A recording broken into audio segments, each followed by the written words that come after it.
Hi friends, welcome to my channel DevOps world. आज हम पढ़ेंगे version control system (VCS). Version control system होता क्या है? आखिर क्यों जरूरत पड़ी हमें इस तरह के टूल की, इस तरह के सिस्टम की? क्या होता था? ट्रेडिशनल मेथड क्या था? पहले हमें डेवलपर डेवलप करते थे, अपना कोड लिखते थे। अब वो कोड रोज लिखते थे, day 1, day 2, day 3। Suppose day 10 तक उसने कोड लिखा, पर डे 10 पे उसको जाके कुछ अपने प्रोग्राम में, अपने कोड में कुछ बग दिखा, यानी कुछ इश्यूज आने लगे, जिस वजह से अब उसको लगा कि जो डे 6 में मैंने कोड लिखा था वहां तक ये सही चल रहा था। अब अब वो क्या, बाकी के 4 दिन कैसे रिमूव करेगा अपने कोड को? अब उसे क्या पता उसने 6 डे में कहाँ तक कोड लिखा था, क्या उसने चेंजेस करे थे 6 डे के बाद, जिस वजह से अब वो कोड प्रॉपर वे से रन नहीं कर रहा है। तो उसको चेक करने के लिए उसके पास उस समय कोई मेथड नहीं था, वो उसको मैन्युअली ही चेक करता था। तो इस तरह की रिक्वायरमेंट आती थी, और ये देखना भी बहुत मुश्किल था उसको। उसकी हिस्ट्री मैनेज भी नहीं कर पाते थे कि कैसे कब क्या चेंजेस हुए हैं, किसने चेंजेस करे हैं। सपोज हमारी टीम में 5 डेवलपर्स हैं, तो डेवलपर 1 ने चेंज करा है, 2 ने करा है, 3 ने करा है, किसने चेंज किया है ये भी नहीं पता चल पाता था। उसके बैकअप में प्रॉब्लम होती थी। तो इस तरह के सारे इश्यूज आते थे। तब उस एक नया कॉन्सेप्ट आया फिर, वर्जन कंट्रोल सिस्टम। अब वर्जन कंट्रोल सिस्टम होता क्या है, आइए देखते हैं। Version control system allow you to manage and keeps track of all your source code, along with the evidence that all your changes are being stored in a repository. Version control, also known as revision control or source control, is a process to manage a collection of program code and changes, which provides you with many capabilities. ये version control system जब आया, तो इसमें बहुत सारी, इसके आने से बहुत सारी कैपेबिलिटीज मिल गई, जिससे डेवलपर का काम बहुत आसान हो गया। अब वो जब वो कोड लिख रहा है, अब जो वो एडिटिंग कर रहा है, तो उसको हर चीज ट्रैक कर पा रहा है, उसको पता है। यानी इसके नाम से आप समझ रहे हैं वर्जन कंट्रोल सिस्टम, यानी ये क्या कर रहा है कि आपका कोड पे की वर्जनिंग कर रहा है। सपोज मैंने कोड लिखा, एक फाइल बनाई, फाइल में मैंने लिखा XYZ, ठीक है। XYZ के आगे मैंने 1 2 3 लिखा, फिर मैंने उसको सेव किया। यानी अब मैंने 1 2 3 बाद में लिखा, फिर उसके बाद मैंने लिख लिया RAM। यानी जब भी मैं उसमें चेंजेस कर रहा हूँ, तो वो ये क्या कर रहा है, सिस्टम उसकी वर्जनिंग कर रहा है। यानी उसने बना लिया वर्जन 1, वर्जन 2, वर्जन 3। यानी वर्जन 1 में इतनी चेंजेस, ये लिखा हुआ था कोड, वर्जन 2 में ये वाला कोड था, और वर्जन 3 में ये वाला कोड है। उसने अपने आप उसकी मैपिंग, अपनी उसकी हिस्ट्री मेंटेन कर ली, वर्जनिंग कर ली, ताकि वो देख सके कि क्या, किस स्टेप पे क्या चेंजेस हुआ था, किस दिन क्या चेंजेस हुआ था, और किस डेवलपर ने क्या चेंज किया था। अब इसकी कैपेबिलिटी क्या है? VCS है वर्जन कंट्रोल सिस्टम। इसकी कैपेबिलिटी क्या है? फर्स्ट है maintain multiple version of code. यानी आप जितना कोड लिखोगे, जितने भी इसमें चेंजेस आएंगे, तो क्या मल्टी उसके सारे वर्जन उसको मेंटेन करके रखता है। And ability to go back to any previous version. अब मैंने आपसे केस रखा था कि मैं 10 डे का मेरा कोड लिखा हुआ है, लेकिन मुझे पता है मेरा बग 6 डे के बाद आया, यानी मुझे अपना कोड वापस वैसा चाहिए जैसा मैं 6 डे पे था। तो अब इस कैपेबिलिटी के थ्रू मैं क्या कर सकता हूँ, 6 डे पे इजीली मूव कर सकता हूँ, क्योंकि इसने वर्जनिंग करके रखा हुआ है। उस प्रीवियस कोड पे मैं वापस जा सकता हूँ। Developer can work in parallel. पुराने वाले केस में क्या दिक्कत थी? सपोज एक एक्स है और एक वाई है, एक X developer, Y developer. X developer ने एक कोड लिखा, जब तक वो कोड लिख रहा है तब तक वाई वेटिंग में रहता था। जब वो खत्म कर लेगा, अपना कोड लिख लेगा, तब वाई की टर्न आती थी, तब वाई अपना काम करता था। लेकिन इसके आने से क्या हुआ कि जितने भी डेवलपर्स हैं वो पैरेलली सेम टाइम पे काम कर सकते हैं, सेम कोड पे। Audit traceability with clear picture on whom, which, when, where and what are the changes. अब आप यहाँ पे क्या है, आप ऑडिट कर सकते हो, एक ट्रेसेबिलिटी है आपके पास कि आप ट्रेस कर सकते हो कि कब चेंज हुआ, किसने किया, क्यों किया और कैसे किया, और वो चेंज क्या था, ये सब आप ट्रेस कर सकते हो VCS की कैपेबिलिटी के थ्रू।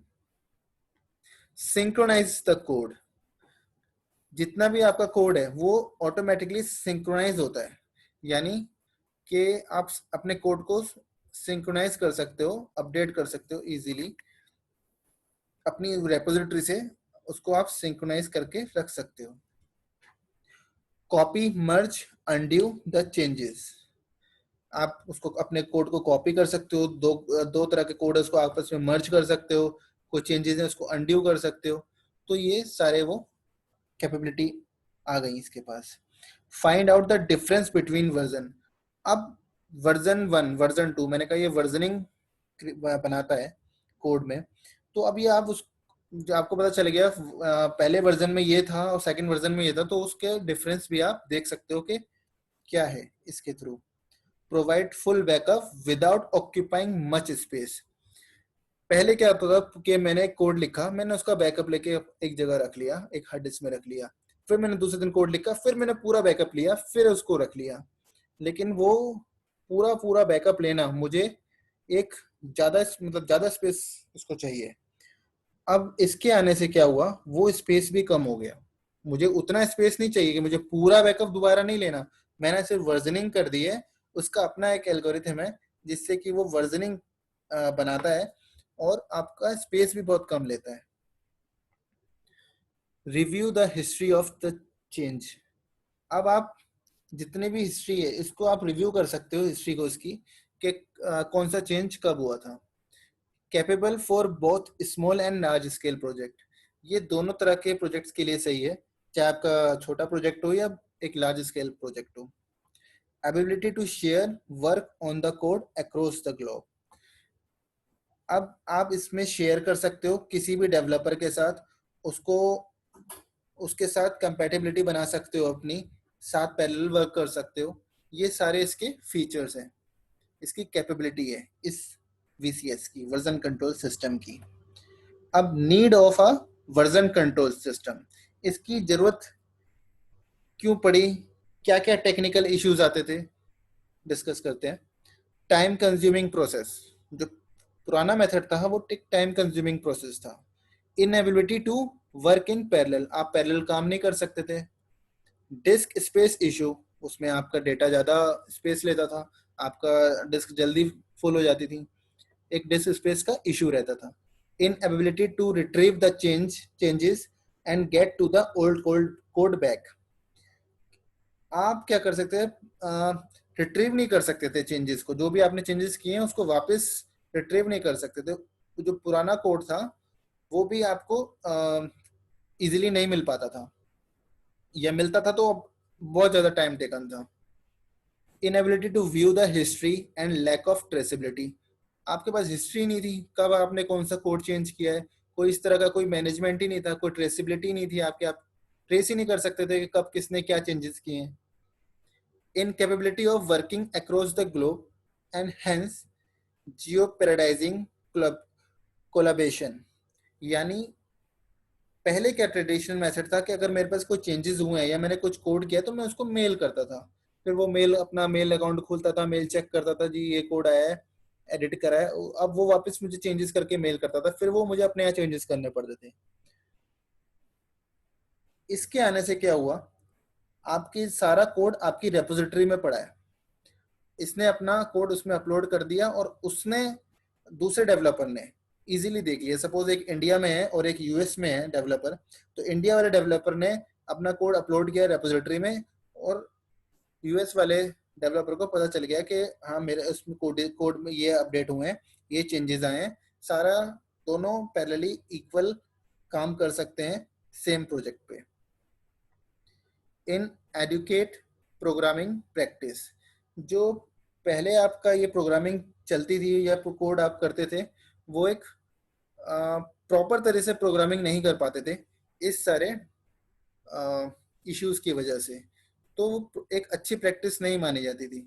इसके आने से अच्छी प्रोग्रामिंग कर पा रहे हैं, इजीली समझ पा रहे हैं, आपका टाइम बच रहा है, आपका कोड आपको पता चल रहा है कि उसके आपका एक डेटा मैनेज हो रहा है, आपको हिस्ट्री मिल रही है, आप ट्रेस कर सकते हो कि आपका कोड में कहाँ इशू है, कहाँ बग है। तो बहुत सारे काम आपके इसने सॉल्व कर दिए हैं। अब ये कितने तरह के होते हैं? Types of VCS version control system के दो तरह के होते हैं। पहला होता है सेंट्रलाइज्ड वर्जन कंट्रोल सिस्टम, जिसका एग्जांपल है एसवीएन सबवर्जन, और दूसरा है कंकरेंट वर्जन सिस्टम सीवीएस। दूसरा होता है हमारा डिस्ट्रीब्यूटेड वर्जन कंट्रोल सिस्टम, इसका एग्जांपल है गिट, मर्क्यूरल, जेएनयू बजर। यानी ये एग्जाम्पल हैं, और भी टूल है मार्केट में जो centralise version control system support करते हैं या distributed version control system support करते हैं। अब हम आगे पढ़ने वाले हैं गिट्स, गिट क्या होता है वो पढ़ेंगे, और नेक्स्ट लेक्चर है मेरा इनका difference, centralise version control system और डिस्ट्रीब्यूटेड वर्जन कंट्रोल सिस्टम में क्या डिफरेंस है। तो guys please like my videos and subscribe my channel DevOps World. Thank you.